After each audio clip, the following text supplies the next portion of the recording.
Olá, esse é mais um vídeo do Guia de World Building.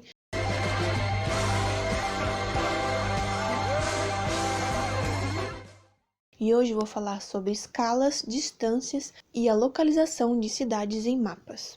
Nada de cálculos complicados nesse vídeo. Vou dar dicas usando lógica e matemática básica que podem te ajudar a posicionar os elementos do seu mapa de maneira consciente e coerente. Antes, é bom a gente compreender o que é um mapa de grande e de pequena escala. O mapa de pequena escala mostra uma área maior, como os mapas que mostram continentes, países e vastas regiões. Nesse caso, há menos detalhes, temos uma visão geral. Porém, ao aumentar a escala, a riqueza de detalhes também aumenta. É como se a gente desse um zoom. Apesar de mostrar uma região menor, a escala é maior. Por isso chamamos de mapa de grande escala. E quanto mais afastamos e cobrimos mais região, a escala diminui.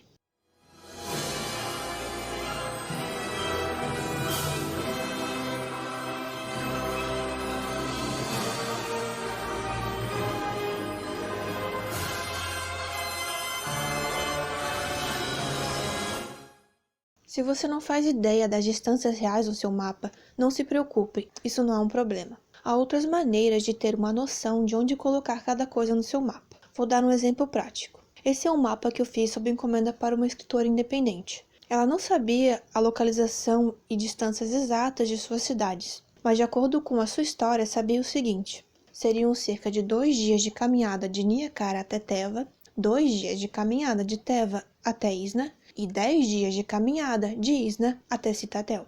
Isso tudo seguindo as estradas, o que facilita muito os cálculos. Então, como Niacara até Teva são 2 dias e de Teva até Isna também são 2 dias, eu posicionei a cidade no mapa mais ou menos com o mesmo afastamento.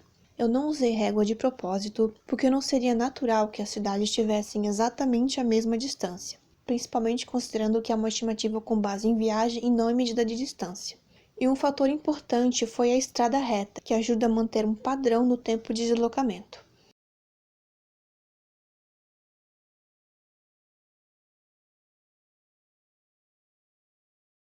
Há muitas outras coisas a se considerar ao usar o tempo de viagem para ter uma noção de localização no seu mapa, como por exemplo a velocidade. Uma pessoa a cavalo vai chegar mais rápido que caminhando, e veículos são ainda mais rápidos. Alguém doente ou idoso provavelmente não vai viajar a pé tão rápido quanto um jovem saudável. Outro fator relevante a se considerar é o terreno. Imagine que se entre Teva e Isna tivesse uma montanha. O viajante teria que atravessar subindo ou dando a volta na montanha e levaria mais do que apenas 2 dias de viagem.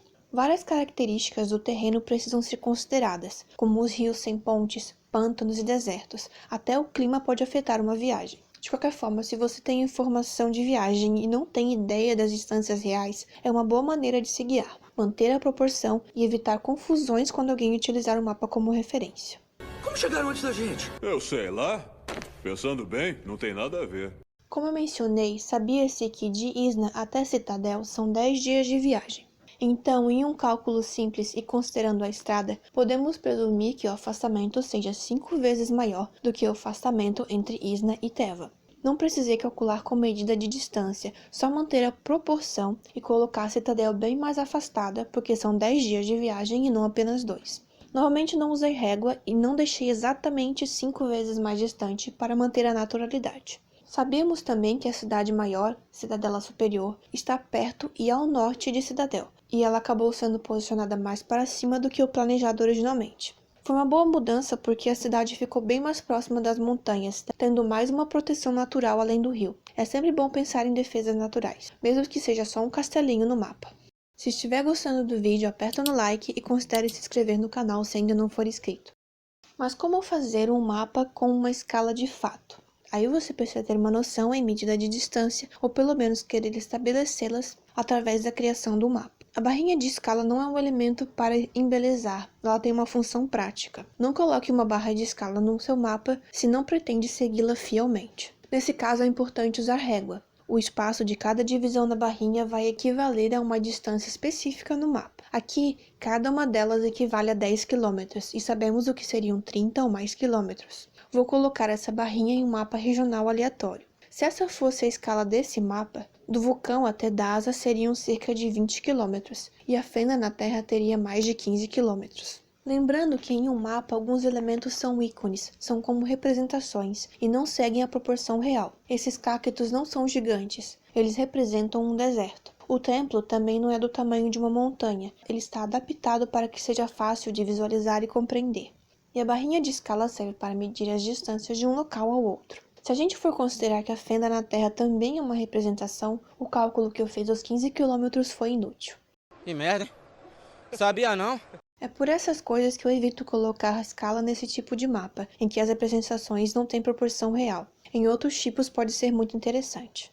Essa barrinha se chama escala gráfica, mas também podemos usar uma escala numérica. Nesse exemplo, 1 centímetro é igual a 4 milhões de centímetros, ou seja, 1 centímetro equivale a 40 quilômetros. O problema da escala numérica é que se o mapa for ampliado ou reduzido, ela vai se perder. Por isso é aconselhável que se coloque também a escala gráfica. Escala numérica é bem raro de ver em mapa de fantasia, mas eu não quis deixar de citar essa opção utilizada em mapas do mundo real. A maioria dos mapas de locais fictícios não tem as informações de escala e quando tem é uma escala gráfica, que é mais fácil de compreender. De qualquer forma, gráficos de escalas não são uma necessidade, eu raramente utilizo, mas a minha recomendação é que você tenha pelo menos uma noção das distâncias para que as proporções do seu mapa fiquem coerentes.